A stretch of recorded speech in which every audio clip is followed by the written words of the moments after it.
again.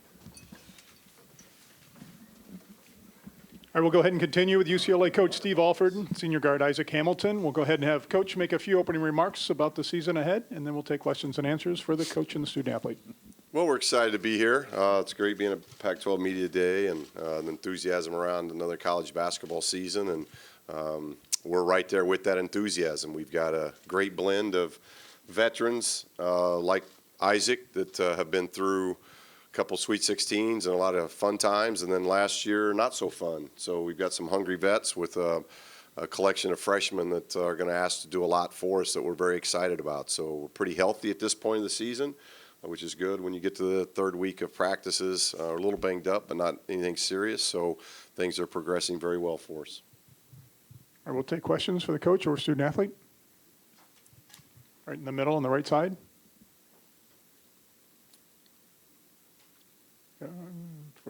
Over here on the right. Dana with Pac-12.com. First for Isaac and then you, Coach. But Isaac, you guys have a really big recruiting class coming in. You've been through that before. You know what it's like to be a big-time recruit. Kind of what advice have you given these freshmen that are coming in to get ready for college basketball? And then, Coach, what kind of leadership have you seen Isaac provide these freshmen? For the most part, coming in is always, high school to college is a big transition. But for the most part, I just told these guys, kind of play their game. The way we're playing this year, Coach is kind of letting us, just a bunch of read and reacts. And for a player, and these guys have high IQs. So for the most part, they're just kind of just playing how they did in high school in a way, and with structurized with Coach. So what I told these guys, just make sure, just kind of play like you played in high school and talk on defense, because that's what we're going to need this year. Yeah, no, we don't have Lonzo shooting half-court shots, but, yeah, it is, I think, a style that's a lot of fun, but a style that's conducive to what our talent is. And not just Lonzo and TJ, who obviously McDonald All-Americans and have gotten a lot of hype, but Ike. Ike, 6'9.5", 250 pounds, averaged double-double down in Australia, and two of those three teams were against their pro team. So he's doing that against grown men very early in his career. So he gives us a rim presence we haven't had. So these are three freshmen that they're going to be in the mix from day one, and a lot going on. And so that leadership of our senior class, Isaac and Bryce, is going to be huge because they're the ones that have had the experiences. The thing you always fear about is freshmen, you're going through it for the first time. Whether it's the home opener, whether it's exempt tournament, whether it's conference play, it's all done for the first time, where Isaac and Bryce have been on these road trips. They've understood it, and so they've got to do a good job and continue to do the job they're doing. They've done a really good job creating that culture in-house, because you got two really good young men, and they're respected from their teammates. And I do really think what Isaac and Bryce have done the best job of is just what Isaac told you.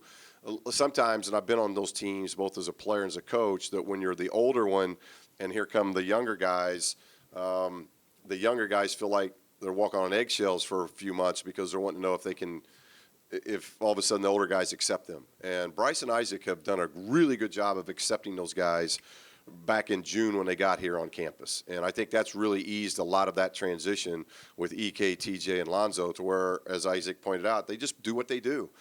Bring your talents, bring what you brought out of high school to Westwood. That's why you're here, and that's what we need out of you as a team. And that's been a part of really good leadership on Isaac's part. Back row, left side here. Back here, Ben Balch, LA Times. How different have practices been with those three freshmen as part of the team now? Well, we probably talked enough about last year. I just soon stop talking about it. But we always are going to compare that, because it's what you learn. It's when adversity hits and bad times hit, it's not about, it's, in my opinion, it's all about what doors are opened, how do you get better. And last year's team was a really hard team to improve because they're not going against each other. We didn't have the depth. This year we've got incredible depth right now. Now hopefully we stay healthy and that depth continues, but we got Bryce for the most of the practices. Bryce and Isaac are going against each other. Lonzo and Holiday are going against each other. Gigi is going against TJ every day. Ike is going against Tommy Welsh every day. You get better. When that happens, when you're going against guys of your equal or guys that are very good players, you can't help but get better. And so that's what we're seeing. From what we look like in June through Australia to now 3 weeks into practice, I just like our development. And I think it's because of these guys having to go against each other. They got to bring it every day, because if they don't, the other one embarrasses them. And that's what's been, I think, the most benefit of having a little bit more depth in these new guys joining the current team. The right-hand side in the middle.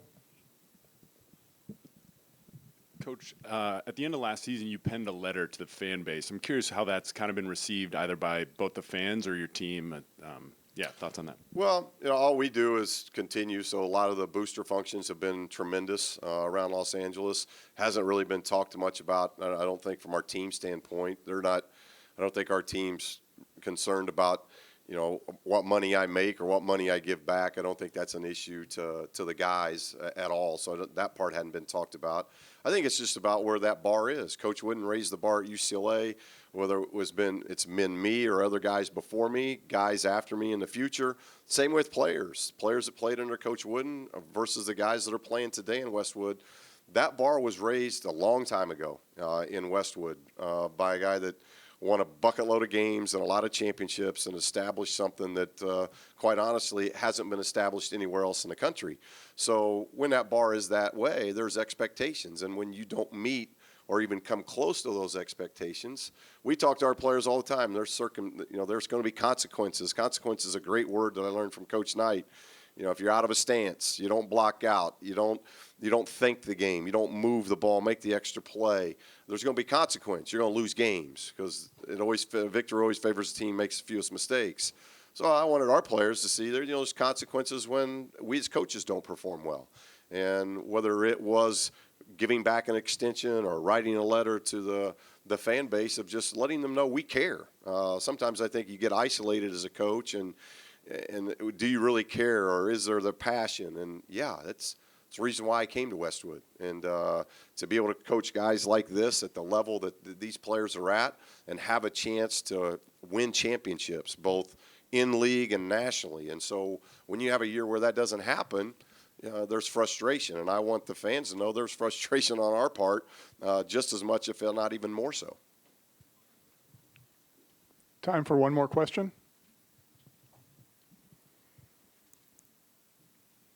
Got one here right in the middle.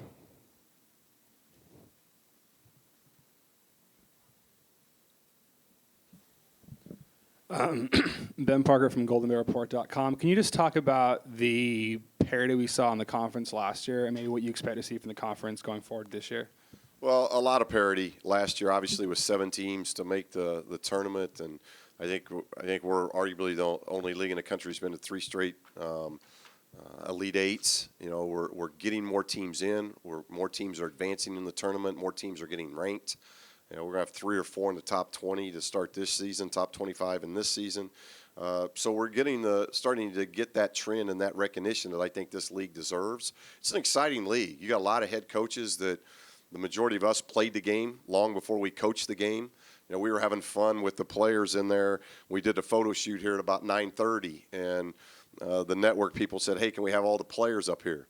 And the coaches started walking, because we were players first, and that's exciting. And because of that, we've been able to recruit big-time elite players like the Isaac Hamiltons of the world. And so you're getting better players in our league. We're scheduling better. We're playing in more national tournaments. We're getting a lot of big games home and home. And now we're starting to perform well in those games. And so that all breeds a lot of success. And I think that parity will just continue this year. You're seeing a lot of great players moving on to the NBA from our league. And yet there's still a lot of guys that have been retained that make this league very special going into this season. And you're going to have that. I think we talked more probably about the parity last year than we are this year.